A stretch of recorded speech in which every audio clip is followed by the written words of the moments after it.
साथियों, आज मैं अपने मामा के गांव शेरपुर पारा में आया हुआ हूं और मैं अपने मामा से आप लोगों को मिलवाना चाहता हूं।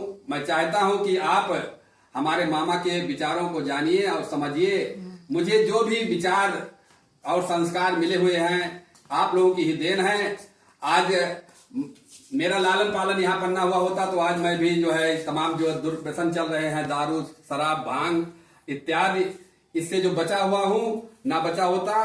साथियों, मैं अपने मामा से आप लोगों की बात करवाता हूँ। सबसे पहले अपना नाम और काम बताइए। दर्शकों को मेरा नमस्कार। मैं जब से होश संभाला हूं तब से कबीर पंथ में मुझको जगह मिली। मेरे यहाँ एक गुरुजी आते थे, वो हमको 10 साल की उम्र में ही पूरा बोध करा दिए थे कि कोई ईश्वर नहीं है, कोई देवी देवता नहीं है, केवल मनुष्य ही ऐसी रचना है जो इस देश को, समाज को चला रहा है। इसलिए मेरे अंदर कोई अंधविश्वास नहीं है। हम लोग जब 18-20 साल के थे तभी हमारे एक सामाजिक गुरु कटौना के हरिराम वर्मा जी यहाँ आते आते थे। उनका ननिहाल था हमारे यहाँ, तो उनके द्वारा हम लोगों को काफी प्रेरणा मिली। तो वो एक नाटक की रचना यहाँ कराए। तो उस नाटक के माध्यम से हम लोग बाबा साहेब भीमराव अम्बेडकर का जीवन संघर्ष खेलते थे और लगभग 10 वर्षों तक हम लोग फैजाबाद में, सुल्तानपुर, गोंडा, बस्ती, अम्बेडकर नगर आदि जिलों में ड्रामा करके और सामाजिक चेतना को जगाए।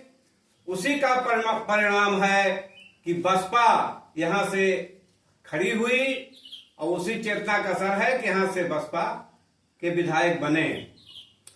तो उसके बाद हमको अर्जक संगठन की बात बताए हरिराम वर्मा जी ने, तो हम लोग अर्जक संघ में हो गए और उसके द्वारा तो हम लोग सामाजिक चेतना इतना जागृत किए कि एक नाटक के माध्यम से जो चेतना हमको मिली, तो हम लोगों ने देखा कि ये छुआछूत व्याप्त है समाज में, तो पहले इस पर चोट होना चाहिए। तो उसी समय हमारे गांव सभा के बगल में एक धाधे ग्राम सभा है, वहां एक बहुत बड़े बाबा महंत भी रहते हैं, लेकिन वो कुछ नहीं कर सके छुआछूत पर। तो हमने संकल्प लिया कि हम पहले हरिजन के यहाँ ही भोजन करेंगे। उसने निमंत्रण दिया, उनके यहाँ शादी थी, तो हम दिन के 12 बजे उनके यहाँ भोजन किए। पूरे क्षेत्र में हाहाकार मच गया। ये पुरानी बात है, तब तो बहुत छुआछूत थी, इसलिए हाहाकार मचा। अब तो कुछ नहीं है, वही हम सन कौन सा रहा होगा? सन 80 लगभग। हाँ, वो 70-80 के दशक, 1970 के दशक में था वो। तो वहां भोजन किए, तो हम लोग, हमको और हमारे साथी बराती सबको सब छोड़ दिए। पूरा समाज, पूरी जमात हमको अलग कर दिए। तो 8-10 साल तक हम अकेले रहे। तो हमको समाज में लाने के लिए यादव लोग अग्रसर हुए। एक यादव बगल के हैं, जंग बहादुर यादव, अब तो नहीं है। वो हमको बर्तन, हंडा वंडा देने लगे। पहले टेंट हाउस था नहीं, और सारा सामान समाज से ही मांग के काम चलता था शादी बारात में। लेकिन उन्होंने मर्दानगी दिखाई और वो शुरू किए। इसके बाद धीरे धीरे धीरे सारा समाज, अब तो सब साथ में खा पी रहे हैं। लेकिन हम लोग लड़ाई से यहाँ ज्यादा सुधार हो गया है। अभी और जिलों में तो अभी वही बदतर स्थित है। अलग अभी भी दलितों को भोजन मिल रहा है। और अब हमारे यहाँ भी सब सुधार हो गया है लगभग, लेकिन बहुत कुछ तो भी बाकी है। घर परिवार के लोग कैसा आपका सहयोग करते हैं पूरा?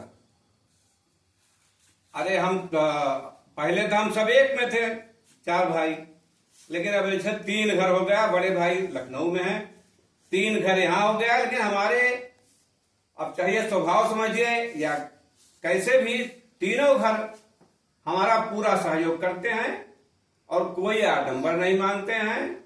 ना हमारे घर में पुरोहित आता है, सब शादी हम लोग खुद अर्जक संघ के द्वारा करते हैं और सारा संस्कार भी उसी के द्वारा करते हैं।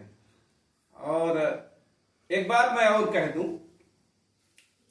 कि हिंदू धर्म की छुआछूत और जातिवाद जब तक रहेगा तब तक हिंदू एकता नहीं होगी। और पहले तो हम लोग शूद्र में आते हैं, पहले तो शूद्रों को हिंदू धर्म में रखते ही नहीं थे, लेकिन बाद में देखे कि अब हम अल्पसंख्यक हो जाएंगे, तब शूद्रों को भी अब हिंदू धर्म में जगह दिए। जबकि बाबा साहेब तो पूरी जिंदगी उनकी बीत गई, गांधी से उनसे वार्ता होते होते कि हमको हिंदू धर्म में जगह दीजिए बराबरी का, लेकिन गांधी जी हमेशा टालते रहे क्योंकि वो चतुर्थ वर्ण को मानते थे। इसलिए बाबा साहेब अपने पूरे समाज को लेकर बौद्ध धर्म में शामिल हो गए। और अगर इन हिंदुओं का रवैया नहीं बदला, इनकी जातवादी व्यवस्था नहीं बदली, तो बैकवर्ड जो 90% है दलितों को लेकर, ये भी सारे लोग उस हिंदू धर्म को त्याग देंगे और अपना एक, और ये भी सब सच्चा है कि बौद्ध धर्म में जगह मिलेगी बराबरी की, वही चले जाएंगे। इसलिए हिंदू धर्म के ठेकेदारों को इस पर सोचना है, नहीं तो यह इलेक्शन भी बता दिया है कि अब लड़ाई आगे बहुत भारी है। इसलिए हिंदुओं को सचेत हो जाना चाहिए। जय हिंद, जय भारत, जय संविधान।